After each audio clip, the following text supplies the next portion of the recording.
చూస్ country delight live better. ఇప్పుడే country delight app ని download చేసుకోండి. నమస్తే, నేను విజయ్. యావత్ దేశమంతా కూడా ఇండియా పాకిస్తాన్ ఫైనల్ మ్యాచ్ కోసం ఆసక్తిగా ఎదురు చూస్తుంది. అయితే రేపు జరగబోతున్నటువంటి ఈ మ్యాచ్లో ఎప్పట్లాగే సూపర్ ఫామ్ను కొనసాగిస్తున్న అభిషేక్ శర్మ చాలా కీలకం కాబోతున్నారు. అలాగే శుభమన్ గిల్ ఖచ్చితంగా ఈ మ్యాచ్లో ఎలాంటి పర్ఫార్మెన్స్ ఇవ్వబోతున్నారు. దీని గురించి మాట్లాడదాం. స్పోర్ట్స్ అనలిస్ట్ సుధీర్ మహోదయ ఆన్లైన్లో ఉన్నారు. నమస్తే అండి సుధీర్ గారు. నమస్తే విజయ్, ఎలా ఉన్నారు చెప్పండి. Fine good. So opening partnership ఇప్పుడు కీలకంగా ఆరబోతుందా రేపు జరగబోయేటువంటి మ్యాచ్ లో? విజయ్, ఏ టోర్నమెంట్ లోనైనా ఏ మ్యాచ్ లోనైనా కానీ మనం ఎప్పుడు ఒక కొటేషన్ ఉంది కదా ఇంగ్లీష్ లో, well began is half done అని అంటుంటాం. అంటే ఓపెనర్స్ రాణించినప్పుడు అబ్సల్యూట్లీ మీరు అన్నట్టుగా మిడిల్ ఆర్డర్ పైన మీకు ఆ ప్రెషర్ అనేది ఎక్కువగా ఉండదు. బికాస్ ఈ టోర్నమెంట్ మొత్తంలో కూడా Indian openers they have done a fantastic job actually. Abhishek Sharma has been outstanding form. Already 3 half centuries score చేశాడు. Unfortunately couple of chances century చేసే అవకాశాలు ఉన్నా కానీ మిస్ చేసుకున్నాడు అతను. But is been outstanding అండి, అందులో డౌట్ లేదండి. శుభ్మన్ గిల్ తో పాటు ముఖ్యంగా తన చిన్ననాటి స్నేహితులతో ఓపెనింగ్ చేసే అవకాశం రావడం, ఇద్దరు కలిసి నిజంగా చెప్పాలంటే అదిరిపోయే ఓపెనింగ్ స్టార్ట్స్ ఇస్తున్నారు, అందులో డౌటే లేదు. ఓపెనర్స్ ఎప్పుడైతే మంచి స్టార్ట్ ఇస్తారో మీకు డెఫినెట్లీ మిడిల్ ఆర్డర్ పైన ప్రెషర్ అనేది ఉండదు. అండ్ ఈ టోర్నమెంట్ లో వాళ్ళ స్టార్ట్ అనేది అబ్సల్యూట్లీ ఒక ఫెంటాస్టిక్ దానిగా కనబడింది. అండ్ మీరు అన్నట్టుగా ఇండియన్ ఓపెనర్స్ మంచిగా రాణించినట్లయితే నో డౌట్ ఒక మంచి స్కోర్ కు ఛాన్స్ ఉంటుంది. ఫస్ట్ బ్యాటింగ్ చేసినప్పుడు లేకుంటే చేజ్ చేసేటప్పుడు కూడా ఓపెనర్స్ రాణించినప్పుడే మీకు ఛాన్స్ అనేది ఉంటుంది. మనం చూస్తున్నాం కదా, ఈవెన్ మొన్న 170 స్కోర్ చేసేటప్పుడు కూడా ఓపెనర్స్ చక్కగా రాణించడంతో కనీసం ఆ స్కోర్ చేయగలిగారు. ఒకవేళ ఫర్ ఎగ్జాంపుల్ టాప్ ఆర్డర్ లో శుభ్మన్ గిల్ ఆర్ లేకుంటే అభిషేక్ శర్మ త్వరగా అవుట్ ఉన్నట్లయితే it could been different story actually. So one of the openers కనీసం 15-16 ఓవర్స్ వరకు ఉన్నట్లయితే it will be always fantastic అండి. 2020 ఫార్మాట్ లో మీరు always you don't expect you can't expect centuries 50s expect చేయలేము మనం. బట్ ఎప్పుడు కూడా ఒక 40-50 రన్స్ 40-45 రన్స్ కూడా క్విక్ గా స్కోర్ చేసినట్లయితే అది ఒక మంచి స్టార్ట్ అవుతుంది. And definitely Indian team management నేను అనుకుంటాను మరొక మంచి స్టార్ట్ కొరకు వాళ్ళు ఎదురు చూస్తుంటారు. ఇద్దరు కూడా చిన్నప్పటి నుంచి కూడా ఇప్పుడు ఏషియా కప్పే కాకుండా ముఖ్యంగా విజయ్ మనకి ఏంటంటే 2026 T20 వరల్డ్ కప్ కూడా చాలా దగ్గరలో ఉంది.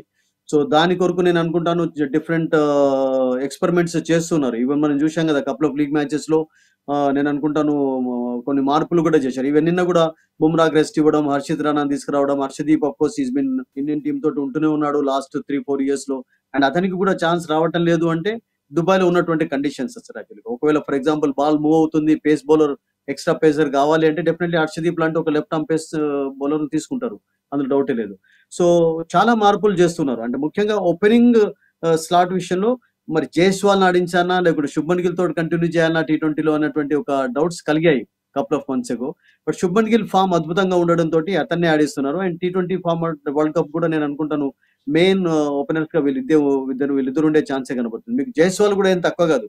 బికాస్ మీకు లెఫ్ట్ రైట్ కాంబినేషన్ అనేది ఇంపార్టెంట్ ముఖ్యంగా. బికాస్ ఒక లెఫ్ట్ హ్యాండెడ్ ఉండడం, ఒక రైట్ హ్యాండెడ్ ఉండడం తోటి డెఫినెట్లీ బౌలర్స్ పైన ప్రెషర్ అనేది క్రియేట్ చేయవచ్చు.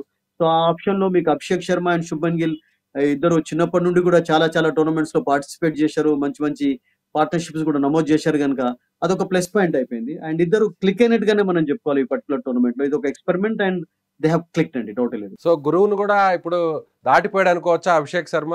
యువరాజ్ సింగ్ ని క్రాస్ చేసాడు అనుకోవచ్చా? ఫుల్ ఫామ్ లో ఉన్నాడు, సూపర్ ఫామ్ లో ఉన్నాడు. చూడండి, కపుల్ ఆఫ్ ఇయర్స్ ఎగో అంటే ఈ ఇద్దరి విషయంలో ముఖ్యంగా కపిల్ దేవ్ లాంటి ఒక గొప్ప ఆల్రౌండర్ కోచ్ గా ఉన్నటువంటి ఆజాద్ కూడా ఏం చెప్పాడంటే a day will come when these 2 players will open అని కూడా చెప్పారు. అండ్ యువరాజ్ సింగ్ మీరు అన్నట్టుగా అధిగమిస్తున్నాడా అంటే యువరాజ్ అధిగమించడం అనేది different. Because Yuvraj never open actually. Yuvraj general గా 1 డౌన్ లోనో 2nd డౌన్ లోనో లేకుంటే మిడిల్ ఆర్డర్ లోనో వచ్చేది అసలు యాక్చువల్గా. బట్ యువరాజ్ లాంటి క్వాలిటీస్ అతనిలో ఉన్నాయి. ఎందుకంటే యువరాజ్ కూడా లూజ్ బాల్ ఎప్పుడు కూడా డిఫెండ్ చేయడం అనేది మనం విన్నట్టు చూడలేదు. When the ball is there to hit actually he use to hit it actually. మన అందరికీ తెలిసిందే అది. ఎందుకంటే ఆ క్వాలిటీస్ యువరాజ్ లో ఎక్కువగా ఉండేది. So this man also comes from Punjab, అదే బెల్ట్ నుంచి వస్తున్నాడు కనుక ఆ అగ్రెసివ్ అప్రోచ్ అనేది క్లియర్ గా కనబడుతుంది. మీకు అభిషేక్ శర్మ బ్యాటింగ్ లో ఉన్నటువంటి క్వాలిటీ ఏంటంటే ఈ నెవర్ వేస్ట్ ఎనీ డెలివరీ యాక్చువల్గా. వికెట్ పైన ఫర్ ఎగ్జాంపుల్ ఒక 10 ఓవర్స్ వరకు ఉన్నాడు అంటే మీకు డెఫినెట్లీ అతని ఖాతాలో రన్స్ కనబడతాయి. ఇండియన్ టీం కు కూడా రన్స్ అనేవి కూడా ఉపయోగపడుతుంటాయి. సో ఆ క్వాలిటీ యువరాజ్ నుంచి మీరు అన్నట్టుగా అతడు గ్రాప్ చేసుకున్నాడు సుధీర్ గారు. సో అలాగే అభిషేక్ శర్మ పాకిస్తాన్ బౌలర్స్ కూడా వాళ్ళు స్లెడ్జింగ్ చేసినప్పుడు కూడా ఏమాత్రం వెనక్కి తగ్గలేదు. డి అంటే డి అనే విధంగా అటు బ్యాట్‌తోనూ అలాగే తాను కూడా సో ఫిజికల్‌గా కూడా అలాగే ఉన్నారు. దాని గురించి ఏమంటారు? అబ్సల్యూట్‌లీ అండి. అంటే ఏ బ్యాటర్ అయినా గాని, ఏ బ్యాట్స్‌మన్ అయినా గాని జవాబు చెప్పేది బ్యాట్ తోటి. బౌలర్ అయితే మీరన్నట్టుగా బాల్ తోటి జవాబు చెప్తూ ఉంటాడు వికెట్లు తీసుకొని.